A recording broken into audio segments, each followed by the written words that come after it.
Donc, ils sont repartis maintenant, revenir pour changer les mentalités des gens. Ils sont venus avec le programme d'évangélisation. C'est comme ça que beaucoup de pays ont eu des chrétiens en Afrique et beaucoup des ethnies et nations africaines se sont convertis au lieu de l'islam, ils sont partis vers le christianisme, tel que le Rwanda, tel que Kenya. C'est comme ça, Ouganda. Sinon, il y avait l'islam ici en Afrique. Il y a les noms qui confirment ça, tel que le mot Mozambique. Mozambique, c'est pas Moussa, Mozambique, c'est Moussa Ibn Bik. Et quand on parle de Dar es Salaam, la capitale tanzanienne. Dar es Salaam, cité de la paix. Et il y avait, quand on dit Ashmara, Ishmara, et Nouaira An-Nouriya. Ça, c'est vers Madagascar. Donc, même en Europe, c'est la même chose. On appelle ce pays Portugal. C'est pas Portugal, c'est Portugal. C'est Portugal, le nom vient de l'arabe, de la langue arabe. Et la langue arabe, c'est la langue officielle de l'islam. Gibraltar, en Espagne, c'est pas Gibraltar, c'est Jabal Tariq Bouziad, qui était le commandant des croyants qui ont quitté le Maroc pour aller faire la da'wa envers l'Europe. Cordoba, c'est pas Cordoba, c'est Courtouba. Même en Asie, là on appelle Islamabad, c'est pas Islamabad, c'est Islam Abadan. Islam éternellement. Ah, Hawaï, c'est pas Hawaï, c'est Ardu Hawa. Jamaïque, là on appelle Iceland, c'est pas Iceland, c'est Islamland, la terre de l'islam. Donc c'est comme ça qu'ils sont faits. Ils sont venus coloniser les esprits, ils sont déroutés les gens, ils ont égaré beaucoup de communautés des sociétés africaines et partir aussi avec nos richesses et après revenir encore, prendre nos parents encore pour aller les esclaver. Mais alhamdulillah, avant de partir avec nos parents africains, là, les musulmans étaient en forme. Ils sont partis avec l'islam. Lisez l'histoire de Kunta Kinte, l'histoire de l'Afrique en Europe. Il y a une femme encore, Aminata Diallo, qui a fait, son livre s'appelle L'histoire de Bayou. Ça, c'est entre le Mali, Sénégal, la Mauritanie, Guinée, Gambie et Cap-Vert.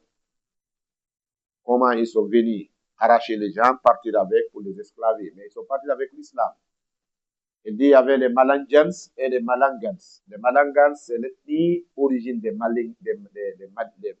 Malinké, qui se sont très, disons, historiquement liés aux ethnies de l'Afrique centrale ici et australe. Les Falangians, ce sont des Fulani. Les Fulani aussi, qui sont très proches avec les ethnies berbères du Soudan, Niger, Tchad, ainsi. Ils sont partis avec ceci. Ils faisaient la prière dans les bateaux et même dans les églises. Quand on les amène, ils font l'appel à la prière et ils prient par la force. C'est comme ça que beaucoup des enfants américains sont convertis à l'islam. Vous savez, il y avait un président américain qu'on appelait Abraham Lincoln. Abraham Lincoln, sa maman vient de l'Afrique. Abraham Lincoln, my mother should be a Malangans or a Malangans, according to history, selon l'histoire.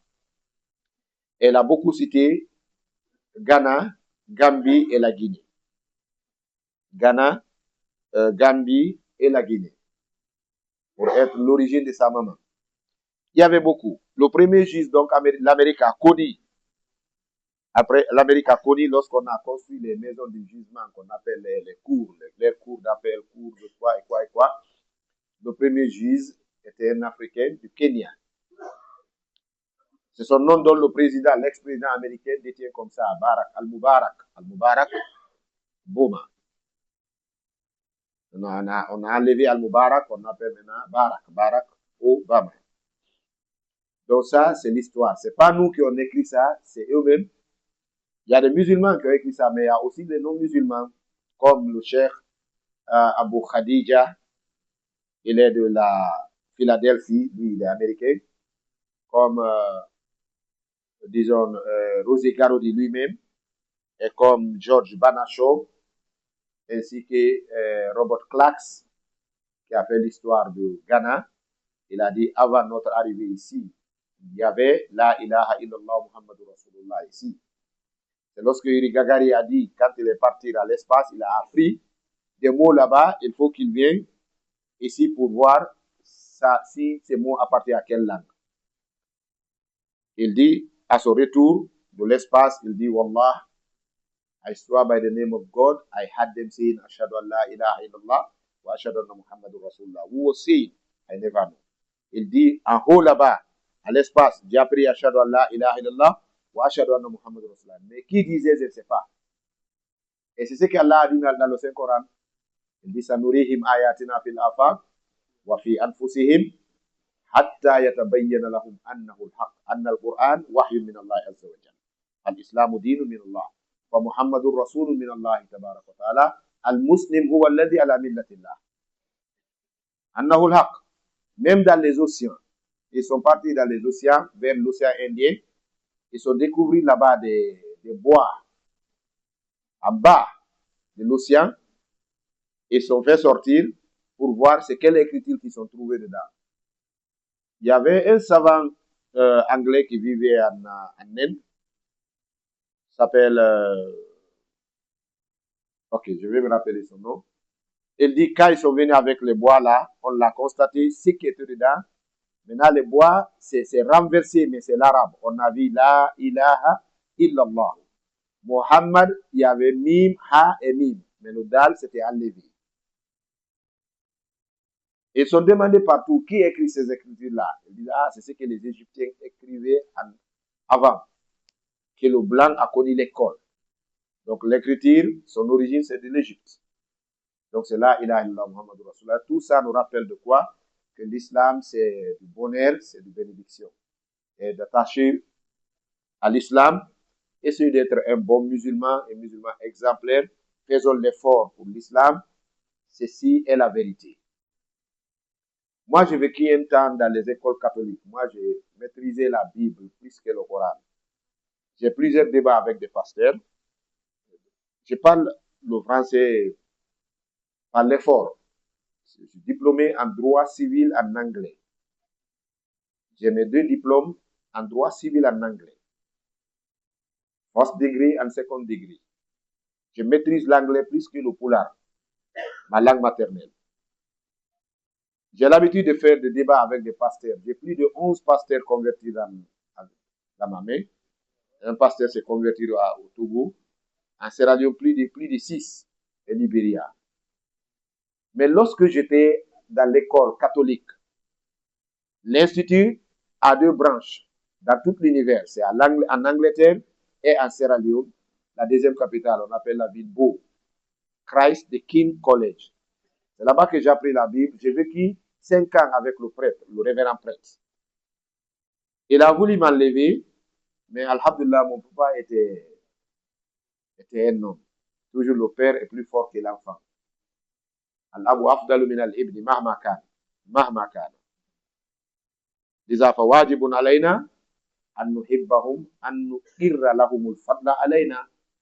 Fa innahu ma'ruf anna al-fadla lis-salaf walau ajmala al-khalaf. Même si nous avons toutes ces connaissances-là, mais wallahi, nos parents sont plus forts que nous. Al-fadlu lil-mutaqaddimi walau ahsan al-muqtadi. Le vieux s'est levé, il m'a pris, il m'a ramené au Sénégal pour aller apprendre. Je n'ai pas accepté. J'ai fait 2 ans. Revenir, il m'a ramené encore au Mali, Nioro. J'ai vécu quelques temps au Nioro. Je suis revenu encore. Il a voulu me jeter loin, mais mes oncles ont dit, laisse-le à côté, il faut l'apprendre. Mon papa est mon maître coranique.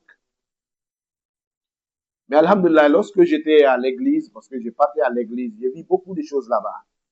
C'est quand j'ai compris maintenant cette religion musulmane que j'ai compris vraiment ce qu'Allah, tout ce que le Coran parle de là-bas, c'est vrai. Hein? Parce que les Bibles, vous pouvez lire. Et voilà ce qu'Allah a dit dans la Bible. Et ils vont te dire que non, tu ne peux pas comprendre ce passage-là, sauf à l'aide du Saint-Esprit. Et Saint-Esprit, c'est disons, mystique. On ne peut pas voir le Saint-Esprit. Si le prêtre ne peut pas te faire comprendre, comment le Saint-Esprit va t'aider à comprendre? Par exemple, il y a un passage là où Moïse a dit dans la Bible, il dit Moussa, il dit, je prierai le Père pour qu'il vous donne un consolateur qui demeurera avec vous éternellement. J'ai posé cette question, qui est cet consolateur? On me dit que c'est l'ange Gabriel. Et le consolateur, c'est le nom, c'est un nom humain. Quand on dit consolateur, vainqueur, ce nom-là appartient à qui? À un être humain. Donc, Moïse parlait de qui? Jésus a même répété les mêmes choses. Donc, cet consolateur, quand j'ai commencé maintenant à traduire le Saint-Coran, j'ai compris que le consolateur en arabe, c'est Al-Mu'izzu. Al-Mu'izzu, c'est celui qu'Allah a cité dans le Coran, la kadja akum rasulun min anfusikum azizun alayhi ma'anitum. C'est dès maintenant, c'est dès là-bas que j'ai compris que regardez, même la Bible parle de Muhammad, sallallahu alayhi wa sallam, le consolateur qui est Al-Mu'iz, azizun alayhi ma'anitum. Et j'ai compris, après que Jésus même, son nom, Jésus, c'est pas lui qui s'appelle Jésus. C'est Oso. Selon Oso en hébreu, Oso veut dire en arabe Isa. Salam en arabe veut dire en hébreu Solom. Donc d'où vient ce nom-là, Jésus? Et le nom chrétien, intéressant, hein? Le nom chrétien, Jésus n'a jamais dit ça dans la Bible. Il n'a jamais parlé du nom chrétien. J'ai appris que c'est après Jésus. Jésus est remonté envers Allah. Allah, 133 ans après Jésus, quel nom est apparu? Il s'appelle Paul. Shaoul. Celui qui a appelé les chrétiens des chrétiens. C'est écrit dans la Bible, le Nouveau Testament, l'Évangile, selon Actes. Dans un passage, il dit, Saul ou Paul resta à Damas, dans les synagogues, qu'il prêcha quiconque qui croit en Jésus est un chrétien. Et ça, c'est 300, ce n'est même pas 100. C'est 333 ans après Jésus. J'ai compris encore que les gens qui ont écrit les Bibles là n'ont jamais vu Jésus-Christ. Ni ils n'ont jamais vu celui qui a vu Jésus. Luc chapitre 1 verset 1, il nous dit, il dit, moi qui vous rapporte ces informations que j'appelle l'évangile, je n'ai pas vu Jésus, le prophète, ni vu celui qui a vu le prophète. Ce sont les hommes qui m'informent. Vous avez compris? Et quelque part qui est plus intéressant encore, là où j'ai constaté que Jésus, le Coran connaît Jésus plus que la Bible. Wallahi lazim. La Bible a parlé de Jésus pour la première fois en Matthieu 1, chapitre 1, verset 1. Là où la Bible a dit Marie enfantera un enfant. Et la communauté doit l'appeler Emmanuel, qui signifie que Dieu est avec nous. Dieu est avec nous. Ça, c'est chapitre 1, verset 1 du 6. Ok. Maintenant, dans le Saint-Coran, quand le Coran commence à parler de Jésus, d'ailleurs, le Coran parle de la maman de Jésus, qui est Mariam. Il y a un verset complet du Saint-Coran qu'on appelle Sourate Mariam. Et le Coran parle aussi du grand-père de Jésus. Moi, j'ai posé cette question à un prêtre. J'ai dit, comment s'appelle la maman de Jésus? On me dit Mariam. Et son grand-père? Il dit, je ne connais pas. Mais en islam, nous avons la connaissance. Il s'appelait Imran. Il a un verset complet, Surat Al-Imran. Donc, l'histoire coranique de Jésus est déroutée dès le début sur son grand-père et revenir à sa maman avant de venir à Jésus. La personne qui connaît ta mère, ton grand-père, et celui qui te connaît, toi seul, entre les deux là, qui est la vraie connaissance de qui tu es? C'est la personne qui connaît ta maman et ton grand-père. Donc, c'est étonnant. Nous négligeons, nous les musulmans. Sinon, ce qu'on a, personne ne peut s'arrêter devant ce qu'on a. Wallahi, l'islam, l'islam, en vrai dit, il n'y a rien qui peut s'arrêter devant l'islam. Mais c'est nous qui d'abord moquons l'islam, nous négligeons. Vous allez voir un musulman, il se dit que j'aime le prophète Mohammed, mais il le contradit dans les sunnas. Hein? Un musulman qui se dit, Ana muslim, c'est-à-dire, huwa muslim, lakin, زنه في السنة تجد من هو زنه في السنة تعرف من هو. C'est le même cas lorsque les musulmans de Koufa ont appelé Ibrahim ibn Adham. On l'a dit, ah, Cheikh, Udullah alana, invoque Allah pour nous, parce que nous ici, on invoque, mais Allah ne prend pas. Chaque fois, on fait dua, mais Allah ne prend pas. Le Cheikh a dit, laissez-moi entre vous ici pour une semaine. Je vais voir pourquoi Allah n'exauce pas vos invocations, pourquoi il ne prend pas vos doigts. On l'a donné une semaine. Il est parti dans les marchés. Hein? Les marchés. Il a constaté les musées, les imams, les fidèles. Il est rentré dans les boutiques, dans les magasins, il est parti dans les bureaux, il s'est béni dans les foyers. Il a compris les causes. Il dit, Wallahi, li anna qulubakum matat bi ashrati ashya. C'est parce que vos cœurs sont morts à cause de 10 erreurs, 10 fautes. Il dit, awalan laqad araftumullaha wa lam tu'addu haqqahu. Vous avez connu Allah. Les musulmans ont la connaissance que c'est Allah qui est le créateur, n'est-ce pas? Mais ils refusent de donner les droits d'Allah. Ils refusent ça. Comment un musulman, toi, tu crois en Allah? Tu as cru en Allah étant ton créateur, étant ton Seigneur, qui mérite tes adorations. Comment tu peux mettre encore les talismans sur toi? Comment tu peux aller chez un marabout? Tu crois en Allah. Comment tu peux aller avoir 2 dieux à adorer? Donc, les gens, on connaît Allah, mais le tawhid, c'est un problème pour nous, les musulmans d'aujourd'hui. Il dit, wasaniyan, za'amtum hubba nabiyikum, wa taraktum sunnatahu. Chacun se dit, moi, j'aime mon prophète, j'aime le prophète, j'aime le prophète. Mais il dit, vous avez abandonné ces sunnas. Et le cas de la sunna en islam, mes chers frères et sœurs en islam, mes chers parents, mes chers imams, s'il n'y a pas de sunna, il n'y a pas de l'islam. C'est ce que le grand savant, Imam al-Barbahari, c'est ce qu'il a dit. Il dit, al-islam huwa sunna, fa sunnatu hiya al-islam. Quiconque n'a pas de sunna dans son dogme est faux. Aqidatuhu batila. إذا لم تكن مبنية على السنة العقيدة إذا لم تكن مبنية على السنة فهي باطلة سقيمة. Si le dogme d'un musulman, son aqida, son iman n'est pas fondé sur la sunnat, c'est nul. La prière, si la prière est contraire à celle du prophète, c'est du simple sport. Le prophète a dit, Sallu kama ra'aytumuni usalli, dans tous les aspects. Aujourd'hui, vous allez voir des musulmans qui sont prêts à suivre les blancs dans les cas de mariage, dans les cas de baptême, dans les cas de sacrifice. Et si tu les dis, mais c'est pas comme ça que le prophète faisait, qu'est-ce qu'ils vont dire? Et mon frère, si tu as la clé du paradis, garde ça avec toi. Ce sont les musulmans qui n'ont pas de volonté à pratiquer les sunnats de leur prophète. Et rappelez-vous, c'est ce que le mécréant Gladstone, qui était ministre d'affaires, disons, ministre anti-islam de l'Angleterre, c'est ce qu'il avait dit, étant le premier ministre, il dit, en tant que le musulman lise le Saint-Coran et qu'il pratique les sunnats de leurs prophètes, nous ne pourrons jamais les dominer. Aujourd'hui, c'est devenir de calvaire pour les musulmans. Quand on parle de sunnah, ça cause automatiquement des flammes entre nous.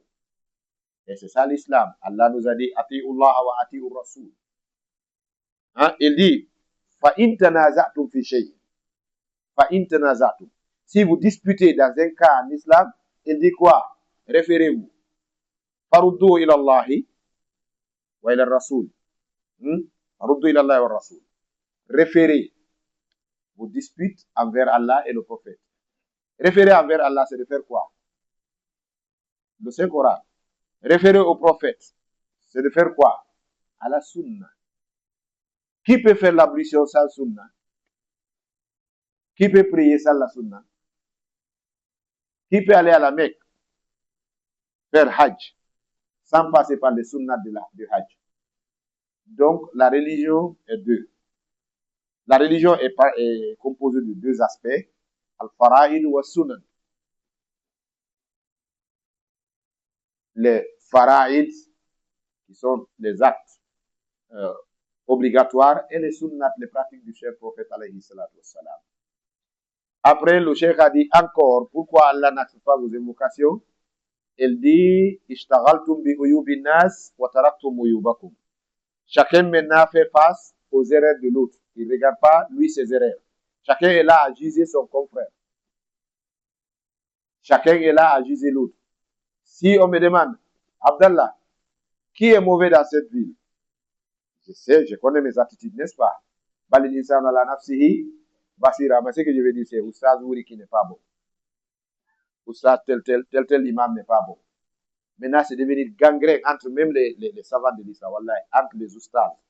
Vous allez, je n'ai pas constaté ça tellement ici au Gabon, ici à Libreville, ici, mais dans plusieurs villes, vous allez voir que les ennemis communs d'abord, ce sont des oustas, les prédicateurs. Il n'y a pas d'amour, il n'y a pas d'entente. Chacun parle mal de l'autre. Il faut les mettre en épreuve. Hein. Appelle oustaz, viens ici. Qu'est-ce que vous avez à dire sur oustaz tel tel? Il va dire non, il est mauvais. On dirait que lui, il est bien.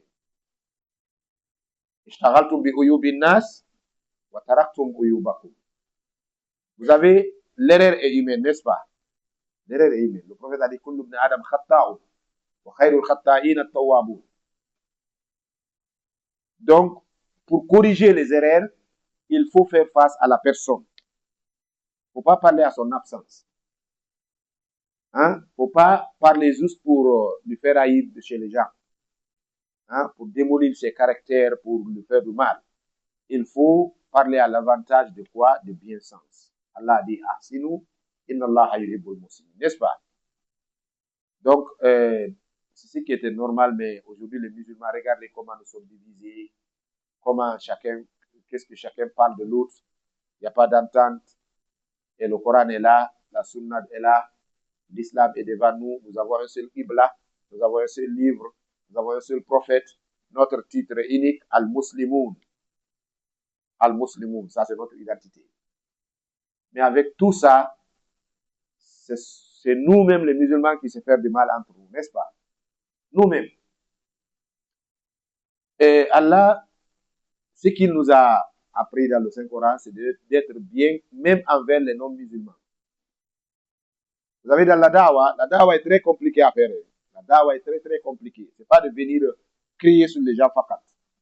Hein? Venir crier dans la mosquée. L'imam là a tapé sur table aujourd'hui. Il a tapé sur quoi? Comment il a tapé? Et pourquoi il a tapé? S'il n'a pas tapé à cause d'Allah, il a perdu. S'il n'a pas utilisé la sagesse, ça ne peut pas aller. Il faut la sagesse. Allah a dit, c'est dans la sagesse qu'on peut prédiquer l'islam. Sinon, les gens ne vont pas accepter la vérité. Soyons sages envers les gens, la sagesse. Vous avez les premiers, et puis aussi, il faut aider les gens aussi. Un musulman ne doit pas mentir, ni arnaquer ou trahir. Mais, subhanallah, Allahu Akbar. La ara haythu ana, haythu sa'agif amama rabbi. إلا فعنني على اليقين بأنني أكون أمام ربي يوما فليتفكر كل في ذلك. Chacun doit penser à ce jour-là quand je serai devant mon Créateur. الذين يخشون ربهم بالغيب وهم من الساعة مشفقون. Le jour est tellement dangereux. يوم لا ينفع مال ولا بنون إلا من أتى الله بقلب سليم. Pas davantage l'argent, enfant, sauf celui qui est venu envers Allah avec le cœur saint et pur. Donc, pour la promotion de l'islam, soyons des frères comme l'islam nous a fait.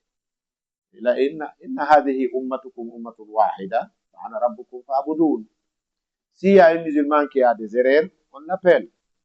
On peut dire à l'imam, appelez cette frère-là, ce qu'il fait, c'est pas bon. Mais de s'asseoir dans les carrefours, aller dans les réseaux sociaux, parler contre ton frère musulman, c'est ce qui n'est pas recommandé par l'islam. Tu fais ça à quelqu'un, une autre personne te fera la même chose. Donc c'est comme ça, ça va répliquer, ça va continuer. Il n'y aura pas la fin. Qu'Allah nous bénisse tous et qu'il nous fait cause que l'islam propage dans toute l'Afrique ainsi que ce cher pays hospitalière qui est le Gabon. Vraiment, moi, j'ai senti beaucoup de choses. Depuis que cela, le 25, j'ai constaté beaucoup de choses. J'étais dans la circulation. J'ai voyagé en avion d'ici Franceville, aller-retour. Je passais par l'aéroport. Et là-bas aussi, nous sommes partis saluer beaucoup de responsables, d'autorités des endroits religieux et administratifs. Et ici aussi, nous sommes partis voir le conseil islamique, notre cher imam Tidjani et ses collègues, alhamdulillah. Nous sommes partis à l'ambassade de la Guinée. Et vraiment, ce que j'ai constaté, les pays pareils là pour un étranger, s'il gagne un peu de l'argent, ça ne sera pas facile de rentrer au pays. Vous savez, l'homme aime notre âme aime la paix. Quand c'est calme, c'est du respect, c'est propre, les gens se comportent, même du bruit, moi, j'ai pas appris ça. J'ai pas entendu du bruit ici. Hein?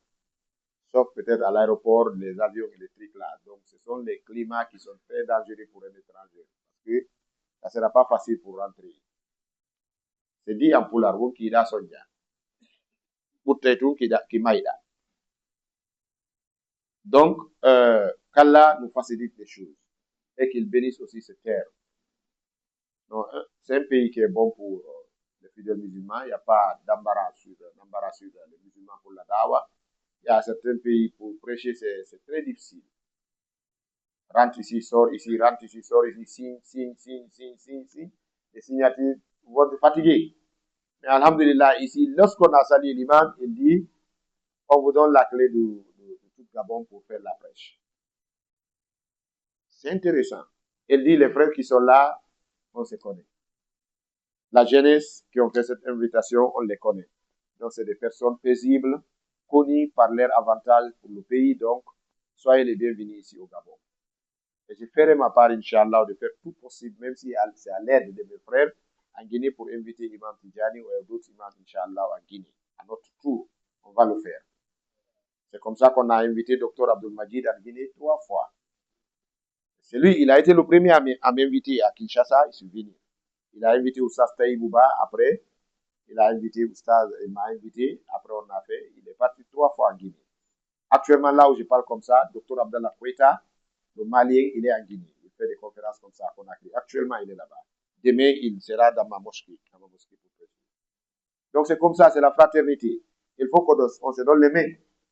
Allah dit ta'awanu alal birri wa taqwa. C'est ce qui est bon. Si vous êtes Ghanéen, invite les Maliens chez vous. Vous êtes Gabonais, invite les Ghanéens chez vous. Vous êtes Tchadien, invite les Nigérians chez vous. Comme ça, on va se connaître et on va se donner les mains, on va se conseiller. On va faire des conseils entre nous, Inch'Allah, la dawa va avancer dans nos pays. Et ceux qui sont venus ici pour nous faire non-musulmans vont regretter parce que, Inch'Allah, les avons acceptés.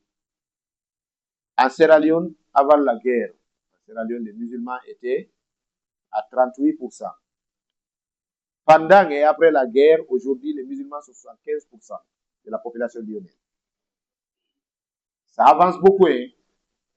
Vous savez pourquoi ils ont compris que l'islam est bon? Pendant la guerre, il y avait les militaires qui sont partis pour faire l'intervention dans le pays. Pendant la guerre, le premier contingent était de l'ECOMOG. L'ECOMOG, c'est une force africaine. Les Nigériens, le Nigeria était devant. Et la Guinée, et Ghana. Après, ils ont quitté l'UNAMSIL. L'armée de l'ONU est venue. Les plus nombreux étaient les Pakistanais, Afghans et Égypte. Ceci, ils ont construit, ils planent leur salaire, ils construisent les mosquées et les maisons détruites par les rebelles. Les gens ont dit, ah non, ces gens-là, ils sont bons. Ils commencent à se convertir en islam. Aujourd'hui, le pays a 75% des musulmans. 75% des musulmans. Donc moi, je fais partie. C'est mon deuxième pays. Chaque fois, je suis là-bas pour faire la dawa. Donc, il faut d'efforts. Avec l'effort, Inch'Allah, l'islam va avancer. Nos frères que vous voyez devant vous là, qui font des trucs là, qui ont les pages de Facebook, ils font des publicités, ils font partie de la dawa. Parce que là où je parle comme ça, j'ai fini une conférence ici quelque part. Après la conférence, on n'a même pas prié, ma femme m'a appelé. Elle dit, chérie, je te suivais. J'ai dit, comment ça? Elle dit, attends, je vais regarder la page. Elle dit, c'est, la personne s'appelle Abdullahi Mustafa. Et ce qu'elle m'a dit, le nom du page, c'est Abdullahi Mustafa. Elle dit, je suivais. Du début à la fin. Elle dit, Alhamdulillah, moi, je ne savais pas que tu parles, tu peux prêcher en français. Je dis, je te pensais anglophone ou full day. Je dis, d'accord, Alhamdulillah, on va se débrouiller. C'est l'un de mes maîtres en français. Mais vous avez compris, c'est comme ça, et aussi ils contribuent. C'est qu'ils construisent les mosquées là pour nous. C'est qu'ils financent la dawa. Qui achètent des billets pour des connaisseurs, pour aller prêcher. Ils ont fait un grand pas pour nous. Donc, ce qui est plus bon maintenant, c'est le rôle des savants, des connaisseurs. C'est là-bas qu'on a des difficultés. Aujourd'hui, nous avons des financiers qui financent la dawa. Nous avons une jeunesse dynamique qui est là pour partager. Ils sont rentrés dans les réseaux sociaux et aussi, dès qu'ils apprennent, ils prennent, ils jettent ça dedans. Les gens regardent. Même si les gens n'aiment pas, c'est leur part, c'est leur effort, ils ne peuvent pas faire plus que ça. Quel est le rôle maintenant des savants? C'est l'union entre eux. Hein?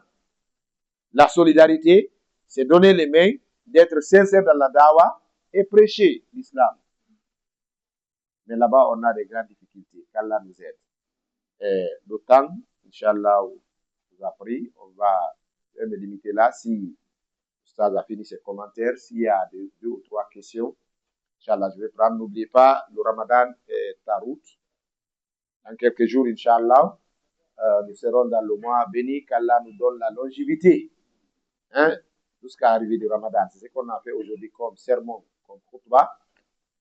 De ne pas oublier de se préparer. Celui qui a les dettes, les jours non gênés, il n'a qu'à se précipiter. Surtout les femmes, il faut les rappeler. Les femmes sont négligentes. Hein? Il faut les rappeler. Et les musulmans aussi qui ne se saluent pas, il faut réconcilier automatiquement. Ceux qui avaient du palabre, ceux qui avaient du feu entré, il faut se réconcilier. Sinon, Allah ne va pas accepter les gens. Le prophète a dit, Al-mu'minu al-muslimu la yahjuru al-mu'minu mu'minan fawqa salasin. Après 3 jours, qu'est-ce qu'Allah va faire? S'il y a des coupures entre deux musulmans, il ne va plus accepter leur adoration. Donc soyons prêts. Et à Tauba, répartissons encore. Nous avons des péchés. Nous sommes tous des pécheurs. Donc demandons à Allah de nous pardonner avant le mois de Ramadan. Et préparons-nous aussi des sacrifices, ceux qui ont les moyens, pour aider les pauvres. Commencez par les imams. Quand on parle des pauvres, n'oubliez pas les imams. Hey, même si un imam, si je me prends pour exemple, il a ça, il a ça, il a ça, ou ça, ou ça, ou bien vous voyez un imam qui s'habille très bien, et Allah dit, la yas'aluna nasa ilhafan. C'est si vous êtes intelligent que vous allez comprendre que c'est un pauvre. Il habite très bien, il vit très bien, mais il est pauvre par la satisfaction. Allah a dit, ta'rifuhum bisimahum. Hein? Ta'rifuhum bisimahum. Donc, n'oubliez pas les imams. Pour que l'imam ne mange pas l'argent de la mosquée, il faut lui donner à manger. Sinon, il va manger même la mosquée. S'il va revendre la mosquée, voilà. Donc, c'est ça. Il faut, n'oubliez pas les imams. Les enseignants qui enseignent nos enfants, hein, nos familles, ceux qui sont là dans les mosquées, al-murabitouna fil masajid, ne les oublie pas. Il y a des pays là où les savants, moi je suis parti visiter un imam à Médine, Cheikh Abdul Muhsin al-Qasim. Quand nous sommes venus chez lui, en rentrant, j'ai eu peur. Je pense que nous sommes dans le je ne pense même pas que cette maison appartient à un savant. Jannatun alal ardi. Nasruhu jannatun fawqa al-ard. Cheikh Abdul Muhsin al-Qasim. Il est très simple comme ça, parce que quand on est venu chez lui, c'est lui-même qui nous a fait le thé, l'imam de Médine. Et c'est lui qui est le chef de toutes les cours qu'on donne dans la mosquée sacrée du prophète, alayhi salam, à Médine. L'un des plus riches du pays, sa famille. Ils sont venus, il nous a fait du thé, on a parlé, il est très simple. On a bu ensemble du thé, c'est lui-même qui a préparé. Il avait son boubou, son foustan de ce dos-là. Quand je voulais partir, j'ai touché comme ça pour savoir comment on a. Chef, tu es pour Miss Lahada? Il a pris, il l'a mis sur moi. J'ai le boubou avec moi. À chaque jour, quand je remonte pour faire le sermon, j'ai dit Hada al-Fustan min imam al-Madani al-Harami. Ils sont très simples, ils ne sont pas comme nous quand la personne a l'argent ou bien il a un peu de connaissance, il se prend pour un démon. Il se prend pour une étoile. Maintenant, il descend plus. Non. Nous sommes partis chez Cheikh Abdurrahman Soudaisi à la Mecque. Subhanallah. Dans la cour d'un imam, c'est là-bas que j'ai compté les lancriseurs, les derniers cris, les V9. Nous parlons de V8. Pour les mini, ils sont les V11 même, V11 Toyota Land Cruiser, garés plus de 10. Pour savoir que c'est pour lui, c'est écrit quelque part sur le plat à côté, Al-Imam, Al-Rafid. Même il y avait un hélico même dedans, là-bas. Mais il vient vous blaguer, vous parler, tout. Mais chez nous, c'est pas le cas. Nos imams en Afrique sont des pauvres. C'est pas comme chez eux là-bas. Hein. Là où un imam prend $6,000 qu'il te donne. Quand on a fini notre conversation avec l'imam, nous sommes revenus pour lui dire au revoir. Abdul Mohsin El Qassim. Il a pris un bout de papier comme ça, elle m'a donné. À ma surprise, il y avait $3,000 dedans. Un imam qui donne $3,000 à quelqu'un, fils Abilillah. Chez nous, si tu donnes ça à un imam pour partager, c'est là-bas que tu vas connaître qui est l'imam. Partage les $3,000 pour les fidèles. La pauvreté n'est pas bon. Et je vais vous conseiller, pour encore garder la paix, si vous avez des événements financiers là où on investit l'argent, il ne faut pas donner l'argent à garder à un imam, ou à un musée, ou à un vie. Donnez ça aux commerçants. C'est une autre futilité qu'on a en Afrique. On prend l'argent, on donne à celui qui n'a pas l'argent. S'il bouffe. C'est fini. On donne l'argent aux commerçants pour garder les commerçants, les riches. Quand ils bouffent de l'autre côté, il va vous rembourser de l'autre côté. Mais celui qui n'a rien, s'il bouffe, qu'est-ce que vous allez faire? C'est de dire, alhamdoulilah, l'imam là, lui là, on va le faire quitter la mosquée. Il va dire, moi aussi, c'est ici que je vais mourir. Donc, c'est des problèmes. Ne jetez pas les gens dans les difficultés. Il faut aider. Quand le ramadan arrive, je ne sais pas ici, mais nous avons commencé ça. Mais je vais vous dire là où on a vu et on s'inspire par les Sénégalais. À Dakar, quand le mois de ramadan arrive, si tu veux faire de rupture, couper le jeûne, sors de ta maison. Au premier carrefour, tu vas manger à ta fête. Wallah. Vous savez, moi j'ai constaté, quand on voit, il faut dire, le Sénégal, là-bas, il n'y a pas un pays en Afrique de l'Ouest qui fait du sacrifice que le Sénégal. Les Sénégalais. Ils sortent au carrefour. C'est là-bas que j'ai vu ça, je me suis inspiré. Arrivé à Conakry, on a commencé. Nous aussi, on a commencé maintenant d'organiser le rupture dans les carrefours. À Conakry, on vient dans les lieux publics, on attend les passagers dans les taxis, on les donne à couper le nez. Donc, appelez les musulmans dans les mosquées pour venir manger. Ça demande de l'argent. Hein? Il faut que les riches fassent ça pour nous. Les savants, quel est leur rôle pendant le mois de Ramadan? C'est de rester dans les mosquées. Quand les gens viennent, ils les apprennent, ils les conseillent. À chaque fois, à chaque 30 minutes, quelqu'un se lève pour parler de l'islam. Parce qu'il y a des musulmans nés par Ramadan qui vont venir. Hein? Après Ramadan, ils vont mourir encore. Donc pendant le temps qu'ils sont venus, il faut les nettoyer très bien. Hein? Il faut que les savants les nettoient très bien. Donc c'est le rôle. Daourul ulama, khilal Ramadan, al-muqsu fil masajid. Et irshad nas. Conseiller aux gens, parce que les gens viennent dans les mosquées pendant le Ramadan, de plus. Ceux qui sont riches, de financer. Les savants, prêcher. La jeunesse essaie d'organiser des conférences. Hein? C'est même bon pour les savants de sortir des fois, vous qui sont ici en Brazzaville, d'aller vers Bitam, allez-y vers Franceville, faire la da'wah. Parce que pendant le mois de Ramadan, les gens écoutent très bien. Et ils viennent très nombreux. Donc, disons, c'est du traite. C'est du temps périodique pour nous, pour faire la da'wah. Donc, invoquer Allah beaucoup. Invoquer Allah pendant le mois de Ramadan.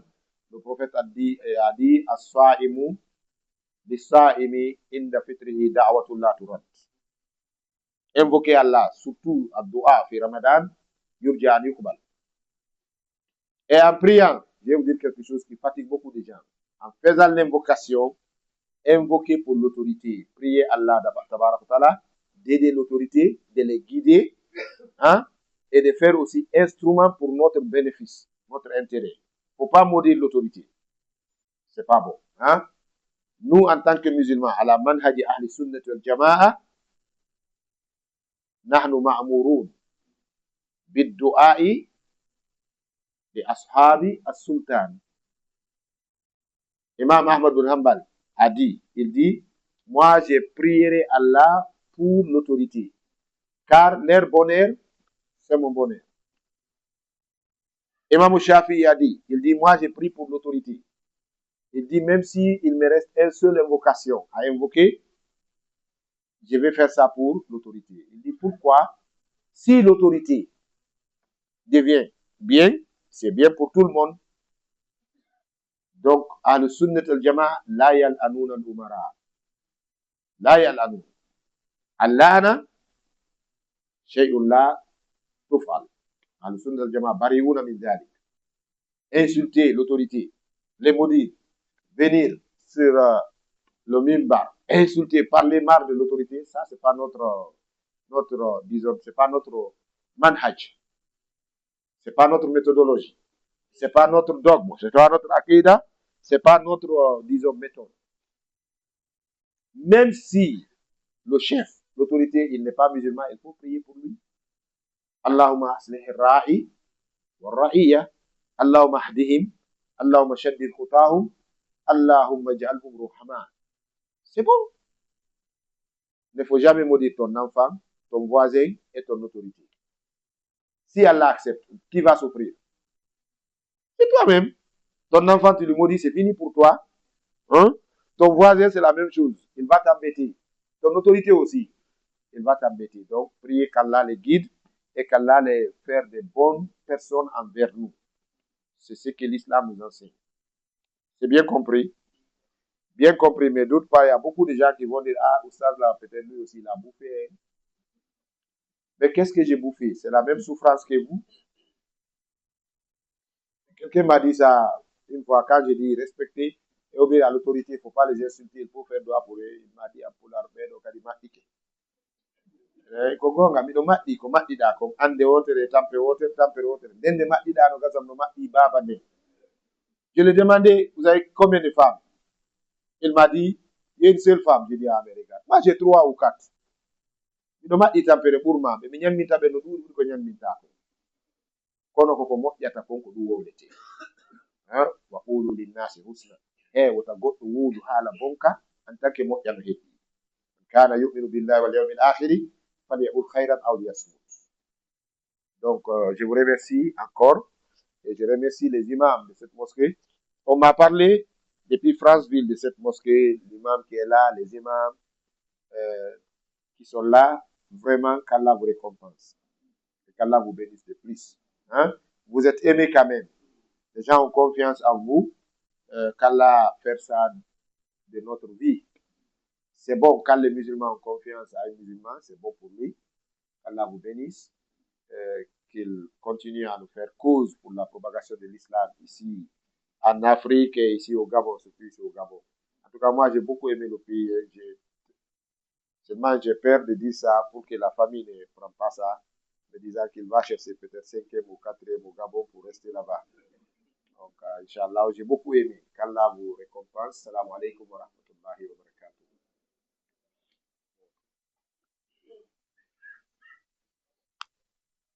Chers frères islam, nous remercions notre cher Abdoulaye Mobeya. qu'Allah les récompense, la meilleure récompense sur le paradis. Pour cette conférence agréable, et nous remercions nos imams et nos ustads dans cette mosquée et les responsables, ainsi que les fidèles qui sont venus pour assister à cette conférence. Qu'Allah nous récompense, qu'Allah récompense tous, la meilleure récompense, c'est le paradis. Donc le cheikh nous a parlé de l'importance de l'islam. Le musulman connaît l'importance de l'islam.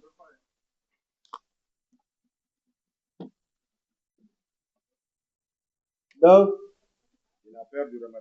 le musulman connaît l'importance de l'islam. L'islam, c'est un cadeau qu'Allah nous a donné gratuit. Personne n'a payé quelque chose pour être musulman. Qu'Allah donne une bonne fin. Cher Islam, notre cher nous a parlé de la Bible, le livre des chrétiens. Mais le Coran a parlé en ce qui concerne la Bible. Ce sont des livres trafiqués par des bandits qui veulent égarer l'humanité. Mais le Coran, alhamdulillah, est là pour corriger toute erreur. Donc, le cheikh, alhamdulillah, il a la chance, il était dans les églises, apprendre les religions, mais comme Allah, le destin existe, le destin joue son rôle. Comme il connaît le Coran et la Bible, c'est facile pour lui de mettre face à face avec les non-musulmans. Parce que quand tu connais la Bible, tu connais le Coran, le débat est là. C'est pour cela que l'islam ne marche pas sans la connaissance. Regardez, il y a des musulmans, quand tu lui dis quels sont les piliers de l'islam, il ne connaît pas. Il va te dire c'est la prière. Tant que l'islam ne marche pas sans la connaissance, tu ne peux pas faire la dawa sans la connaissance. Pour avoir la crainte d'Allah, il faut avoir la connaissance. Donc les musulmans, tout le monde doit apprendre cette religion pour vivre l'islam comme il se doit. Pour connaître la valeur de l'islam, il faut apprendre l'islam. Qu'Allah fasse que les gens fassent comprendre cette religion. C'est pour cela le prophète sallallahu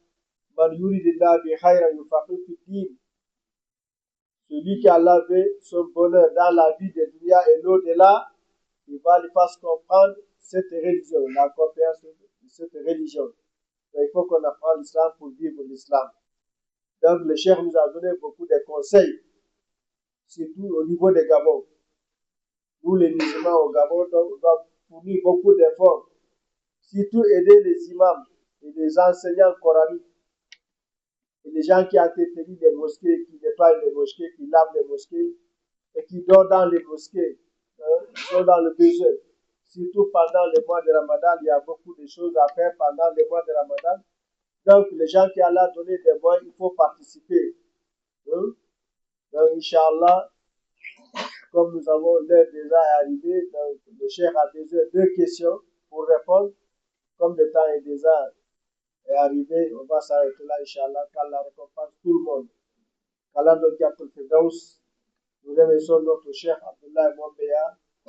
Nous remercions notre cheikh Abdullah Mwambeya, qu'Allah donne la chance de retourner à sa famille dans de bonnes conditions agréables. Assalamu alaikum wa rahmatullahi wa barakatuh. Celui qui a, on nous demande deux questions. Celui qui a une question, ouais.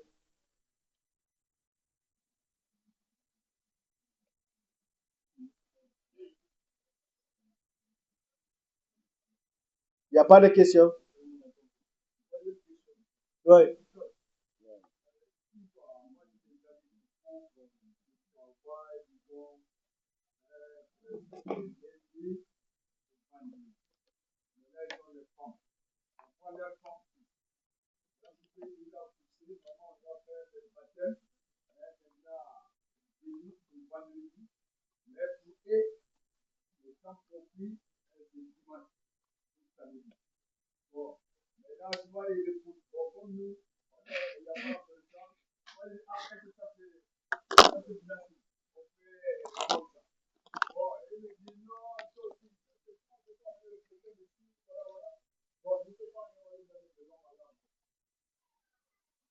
Merci, Cheikh. J'ai Vous avez compris. compris la question, non? J'ai compris. Il y a des musulmans aujourd'hui, quand leurs femmes accouchent, ils décalent le jour du baptême pour le dimanche, disons le jour du férié. Hein? Un enfant qui est né le jeudi, on dépasse ce dimanche, on attend l'autre dimanche, on dépasse le jeudi pour attendre le dimanche, le jour de son baptême. Est-ce que c'est normal? C'est pas ça.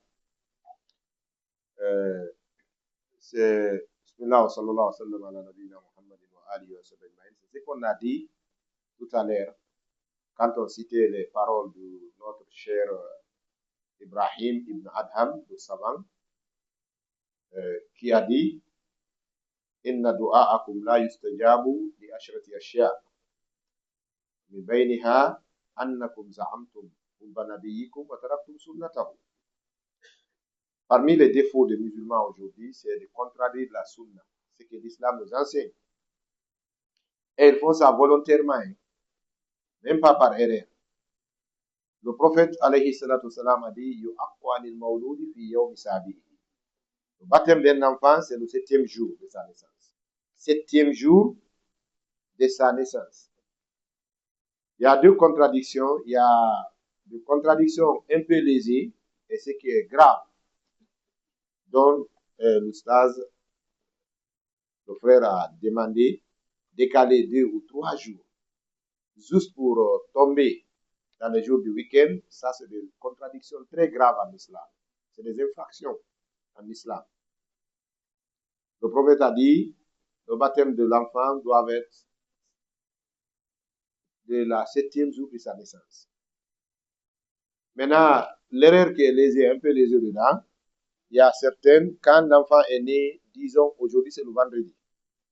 Quand l'enfant est né le vendredi, ils vont compter les 7 jours. Mais ils commencent par quel jour?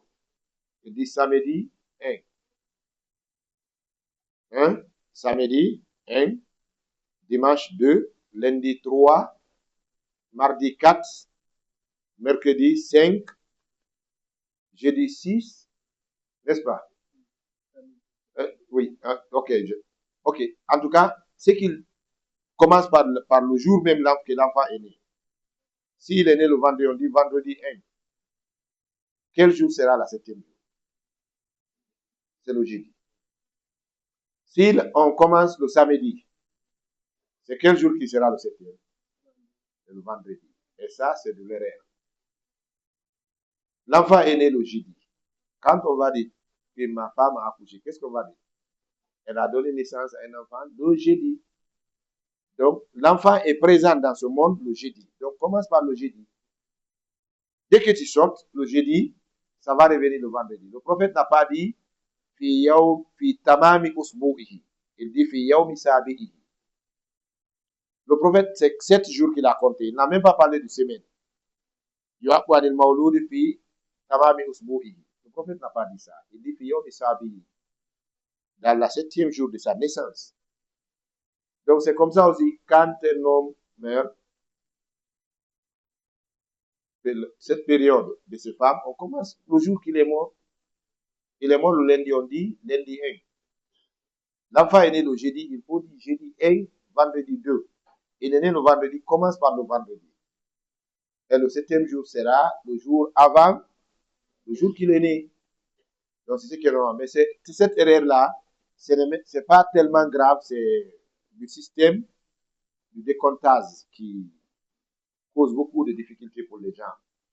Surtout ceux qui sont affichés dans les enseignements du Mazhab Imam Malik, parce que pour eux, ils prennent le jour, dès qu'il est temps de rupture, de couper le jeûne, il dit que le jour est fini chez eux. Malikiste. Donc pour eux, donc si c'est après Salat al-Maghrib, ce n'est plus vendredi. Donc c'est ce qui cause un peu de confusion, mais là-bas c'est lésé. Maintenant, mais c'est qu'ils sortent 2 ou 3 jours.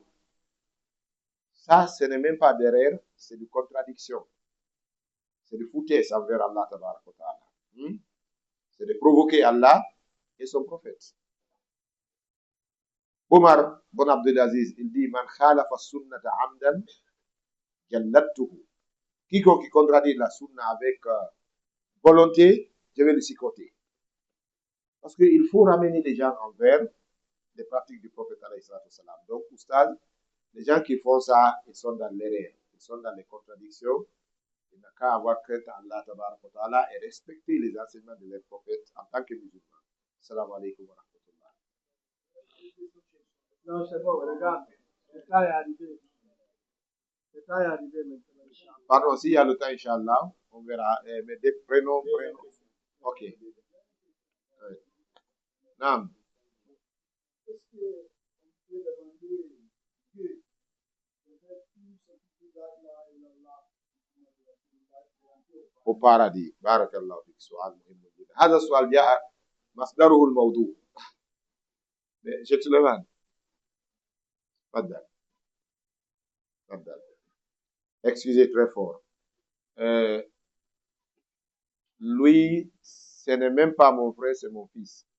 C'est le garçon à mon frère. Mais wallahi, là où il a pris sa connaissance, c'est lié à beaucoup avoir de confiance. Il a fait ses études à Jamia Islamia, au Niger.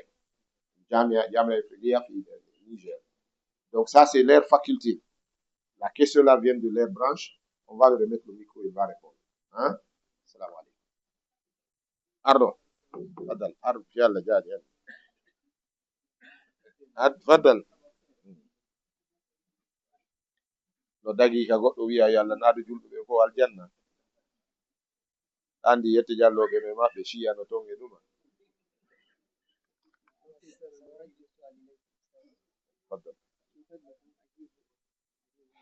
Allah yubarik.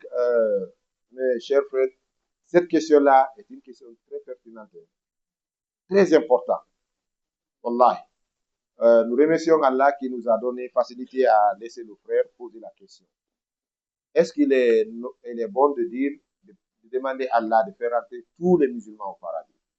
Vous savez, nos musulmans, ils sont en 3 catégories. Il y a les musulmans de première classe. Il y a ceux qui sont au carrefour.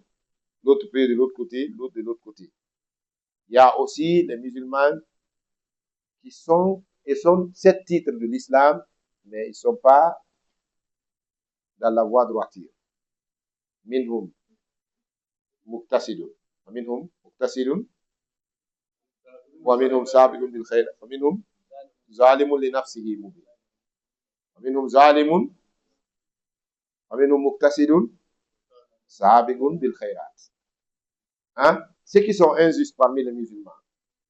Ils se disent musulmans, mais en réalité, ils ne sont pas tellement dedans. Prenons par exemple, vous allez me pardonner, les musulmans chiites. Hein, par exemple, les musulmans ahmadistes. Ils se disent musulmans. Mais on peut dire laïsou bi ikhwanin lana fil aqida. Lakin hum tahta rayat l'islam. Là, si tu dis que les chiites ne sont pas des musulmans en matière de dogme aqida, les gens vont accepter. Mais en cas général, le monde ne va pas accepter. Prenons par exemple le cas d'actualité entre l'Amérique et l'Iran. Ils vont tirer des exemples. Le président iranien a dit qu'il il combat au nom d'Allah, n'est-ce pas? Bismillah muqatilu Amerika. Wa ugawimuha. Il dit Bismillah. Donc il est connu en tant que musulman, on le prend comme musulman. Mais en réalité, entre nous les musulmans, il y a quelque chose à diser. C'est lui qui insulte les Sahaba. Il les maudit. Il dit tel. Est-ce qu'il est musulman? Les savants vont dire oui, il s'est dit musulman. Il s'est dit lui musulman, mais il n'est pas accepté par les savants. Vous avez compris? Il y a Muqtasid, ceux qui sont là, il n'apprend pas, des fois il est là-bas. Il peut gêner le mois de Ramadan, le jour de la fête, il passe la nuit dans les danses. Il peut être gêné, mais il boit aussi alcool. Il est musulman, il sait que la fornication est haram, mais il le fait 2 fois. هذا ظالم لنفسه. ومنهم سابق بالخيرات جعلنا الله وإياكم. Ceux qui sont là, ils sont dans la chance, dans la droiture. Hein? même par erreur, non, c'est difficile de les voir dans l'autre côté. Ce sont les trois-là qui sont les musulmans. Maintenant, en global, en mots ouverts, on peut dire qu'Allah fait rentrer tous les musulmans au paradis. C'est ce qu'on peut dire. Mais nous savons, entre nous, il y a des musulmans qu'il faut les conseiller. S'ils ne laissent pas, il est bon déjà de dire Allah, il faut nous sauver de leurs mauvais actes. Mais ça, c'est entre nous. Mais en face de l'autre monde, on peut demander à Allah de faire entrer tous les musulmans au paradis. Il va guider celui qui est chiite envers la sunna. Il va guider celui qui est ahmadiste envers la sunna. Il ne peut pas le faire entrer au paradis, il ne l'a pas guidé par la droiture. Donc tu as prié qu'Allah le guide. C'est la même chose. Hein? Juste, vous avez... Pourquoi je dis que cette question-là est un peu... Oh, beaucoup réfléchir. Hein? C'est des choses qui causent souvent des problèmes, des questions pareilles là. Déjà, pourquoi je voulais que Cheikh Souleymane réponde, ils ont lu ça, ils ont lu ça dans l'université. En tout cas, depuis que moi j'ai quitté cet endroit-là, ça a pris beaucoup de temps. Mais quand même, les savants, c'est comme ça qu'ils disent Alanan, Fajais. Amma idha kana bainana, fafihi nazar.